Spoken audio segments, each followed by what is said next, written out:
जिंदगी इस्लाम पर बेहतर है और मौत ईमान पर बेहतर है।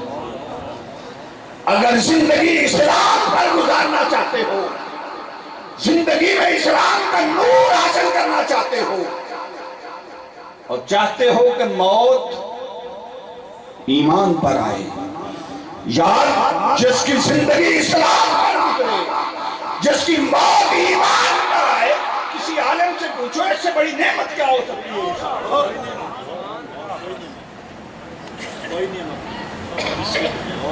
इससे बड़ी कोई और नेमत नहीं कि जिंदगी इस्लाम पर गुजर जाए, मौत ईमान पर आ जाए। अगर ये चाहते हो, मैं यूं कहूंगा कि तुम्हारी जिंदगी भी सफल जाए, तुम्हारी मौत भी अच्छी हो जाए, दुनिया भी समझ जाए, तुम्हारी आखिरत भी समझ जाए, तो आका क्या करें? फरमाया अल मवद्दत फिल कुर्बा। अगर ये सब कुछ चाहते हो तो मेरे अहले बैत से मवद्दत का सलूक रखो। और किबला तशरीफ फरमा है, मैं तो सबक अर्ज कर रहा हूं। जुमला मुफस्सिरीन ने यही मिसाल मवद्दत के लिए बयान फरमाई है कि मछली को पानी के साथ मवद्दत होती। जरा तवज्जो कीजिएगा, मछली को पानी के साथ मवद्दत होती है। जिंदगी में हजारों मर्तबा आपने तजुर्बा किया होगा, मछली जब तक पानी के अंदर रहती है, जिंदा रहती है, और जब उसे निकाल लिया जाए तो मर जाती है। ये यूं समझ लीजिए, मछली का पानी के साथ रिश्ता इतना गहरा है, मछली का पानी के साथ ताल्लुक इतना पुख्ता है कि वो कहती है कि जिंदा रहूंगी मैं तेरे साथ, जब तक तुझसे जुड़ी रहूंगी जिंदा रहूंगी, और किसी ने तुझसे जुदा किया तो लम्हा मेरी मौत। जब तक तुझसे जुड़ी रही तब तक जिंदा रहूंगी, और अगर तुझसे किसी ने मुझे जुदा कर दिया तो वो लम्हा मेरी मौत का लम्हा होगा।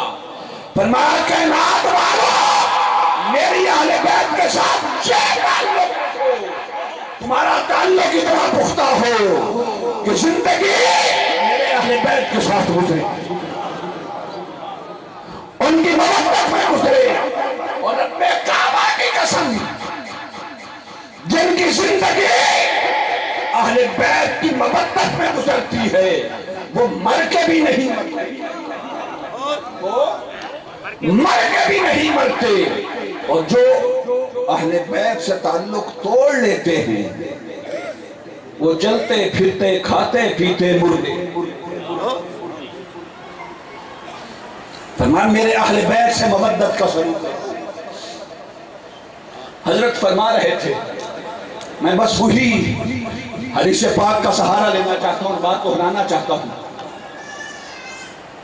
मेरे जैसे कम इल्म लोग फिर मुकर्रर करके बातें सहारा लेते हैं। जब ये आयत करीमा नाजिल हुई तो सहाबा ने पूछा, या रसूल अल्लाह, मन खराबतुक हाउला इल्लज़ीना वजबत अलैना मवद्दतुहुम, वो आपके कराबतदार कौन हैं जिनकी मवद्दत हम पर वाजिब है। अगली बात करने से पहले, हदीस का अगला हिस्सा बयान करने से पहले, ये बात मुल्ला से पूछना चाहता हूँ। ये सहाबा ने पूछा था तो सैयदना सिद्दीक़ अकबर सहाबा में नहीं, सैयदना सिद्दीक़ अकबर सहाबा के सरदार, सैयदना फारूक आज़म सहाबा के सरदार, मौला सैयदना उस्मान गनी सहाबा के सरदार, सब ने पूछा। और मेरे नबी का फरमान सबके लिए है। फरमाया जब अर्ज की कि कौन आपके कराबतदार हैं जिनकी मवद्दत किबला हम पर वाजिब है, वाजिब है, तो फरमाया अली व फातिमा व बनाहुमा। फरमाया ये जो अली है इसकी मवद्दत अबू बकर पर भी वाजिब है, इसकी मवद्दत उमर फारूक पर भी वाजिब है, इसकी मवद्दत सैयदना उस्मान गनी पर भी वाजिब है, तमाम सहाबा पर वाजिब आला सैयदा पाक की मबद्दत सैयदना सिद्दीक़ अकबर पर भी वाजिब है, बहुत सारे मसले हल हो जाएंगे। सैयदना फारूक आज़म पर भी वाजिब है, सैयदना उस्मान गनी पर भी वाजिब है, हसनैन करीमैन की मबद्दत सैयदना सिद्दीक़ अकबर पर भी वाजिब है, सैयदना फारूक आज़म पर भी वाजिब है, जब सैयदना उस्मान गनी पर भी वाजिब है, मुल्ला तू कैसे भाग? हम तुम्हें ये जुब्बे खुब्बे और बड़ी दस्तारों वालों को भागने नहीं देंगे।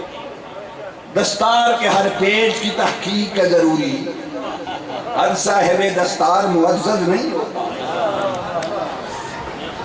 अब दौर आ गया है, हमारी पगड़ियों की हम तहकीक करेंगे। जिसे अहले बैत की शान गवारा नहीं, नाम मुफ्ती किबला खुदा की कसम, मुझे किसी का डर नहीं, न हम उसकी पगड़ी देखेंगे, न उसका जुब्बा देखेंगे, न उसकी जमात देखेंगे।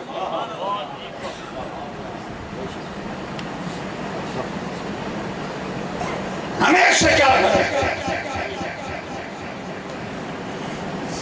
बात हुसैन लाजपाल की और हम देखते रहे कि गड्ढा बड्डा मौलवी है, चुप कर जाएंगे।